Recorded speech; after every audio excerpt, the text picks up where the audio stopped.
एक बार नर को विषाद हुआ तो नारायण ने गीता सुनाई। यहां परशुराम जी नारायण के अवतार है, वहां नर नारायण में नर के अवतार अर्जुन है, नारायण के अवतार भगवान श्याम सुंदर है। गीता सुनाई।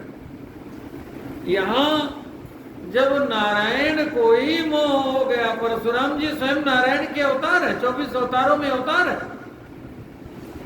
लेकिन यहाँ सभी अवतारों के अवतारी राम जी साक्षात विराजमान है।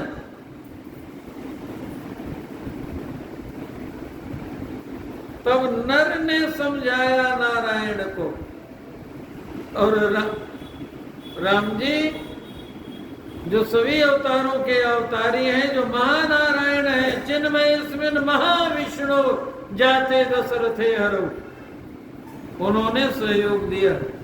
इस बात को परशुराम जी ने स्वीकार किया। इस बात को जनक जी ने भी स्वीकार किया। जब लक्ष्मण जी उत्तर दे रहे थे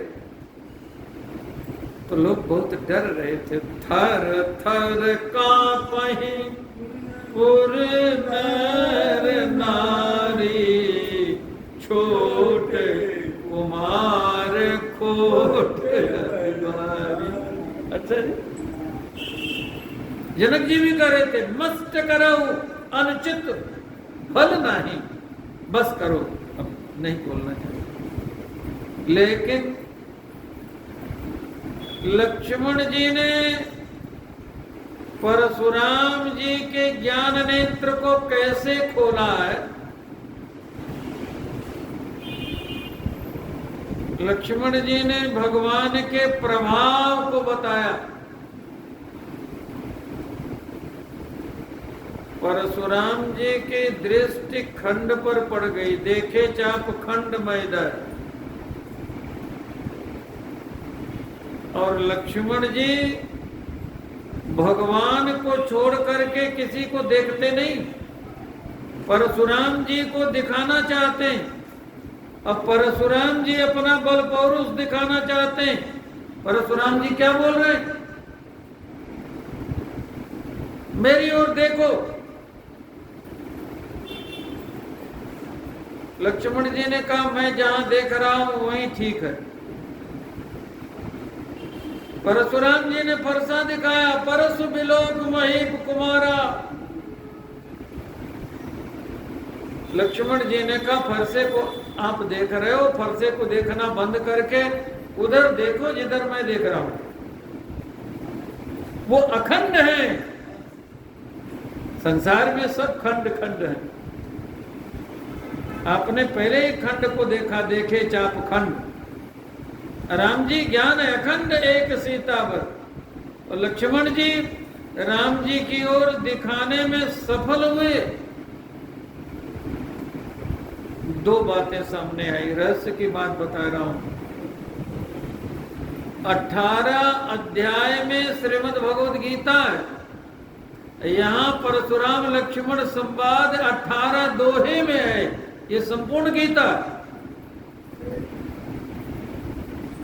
राम जी के रामत्व को परशुराम जी ने कैसे जाना, ये यहां बताया गया।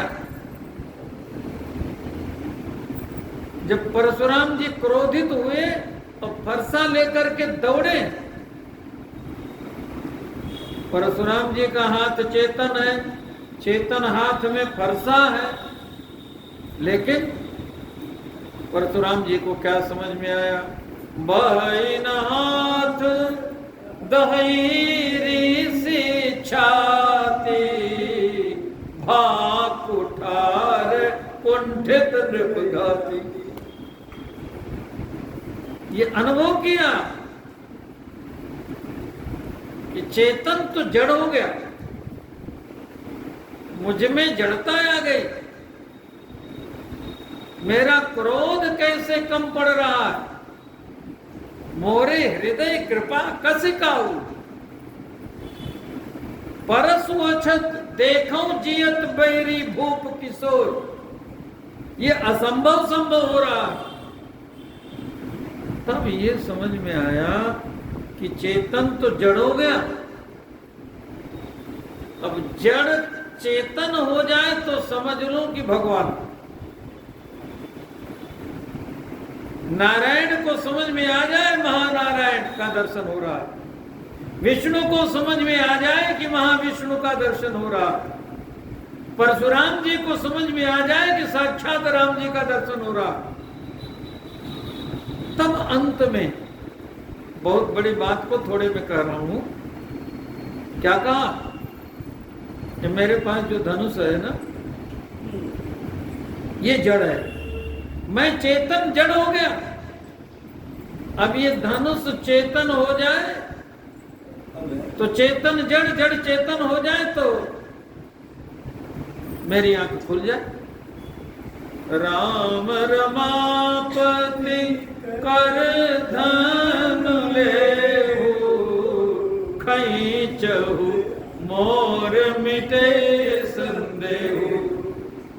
जब देना चाहा तो देत चाप आप ही चले गए, अपने आप धनुष चला गया। परशुराम मन विस्मय भयो, तब जाना राम प्रभाव, तब जैसे विश्वामित्र जी ने जाना, तब ऋषि निज नाथ ही जिय चीनी। आज जाना राम प्रभाव, तब पुलक प्रफुल्लित गात, जोरि पानि बोले बचन, प्रेमन हृदय अमात। यहाँ युग के 3 महापुरुष हैं, विश्वामित्र जी हैं, जनक जी हैं और परशुराम जी। जनक जी ने भी धन्यता का अनुभव किया तो केवल राम जी से नहीं, लक्ष्मण जी से भी। मोहि कृत कृत्य कीन दो भाई, दोनों ने मुझे धन्य किया, ऐसा कहा। अब परशुराम जी केवल राम जी की प्रार्थना नहीं कर रहे हैं, लक्ष्मण जी की भी प्रार्थना कर रहे हैं, उनके मन में क्षोभ नहीं है। जय रघुवंश बनज बन भानु, गहन दनुज कुल दहन कृशानु। जय सुर विप्र धेनु हितकारी, जय मद मोह ओह ब्रह्महारी। विनयशील करुणा गुण सागर,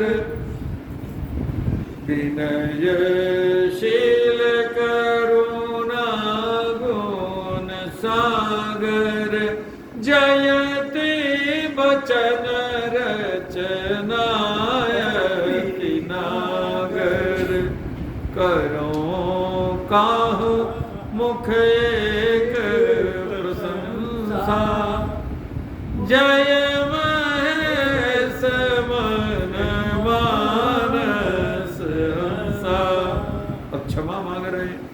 अनुचित बहुत कहे वो अज्ञाता, क्षमा क्षमा मंदिर दो भ्राता। क्षमा मंदिर दो भ्राता, दोनों भाई हमको क्षमा कर। नर नारायण का दर्शन हुआ। परशुराम जी को अपने अंशी का दर्शन हुआ, अपने अवतारी का दर्शन हुआ। अब पहले क्या कहते थे, मेरा नाम राम तो आपका नाम राम कैसे? कर परितोष मोर संग्रामा, नाहित छाड़ कहाओ बरामा। मेरा नाम राम, तो अपना भी नाम राम रख लिया। मेरे साथ संग्राम करो, नहीं तो राम नाम बदलो अपना। भगवान ने कहा बाबा मेरा तो छोटा सा नाम है राम नाम, राम मात्र लघु नाम हमारा, परशु सहित बड़ नाम तुम्हारा। मैं भी धनुष धारण करता हूँ, मुझे कोई धनुष राम नहीं कहता है, आपको लोग परशुराम कहते हैं। नाम तो बड़ा आपका ही, नाम के लिए हम युद्ध नहीं करते। हम तो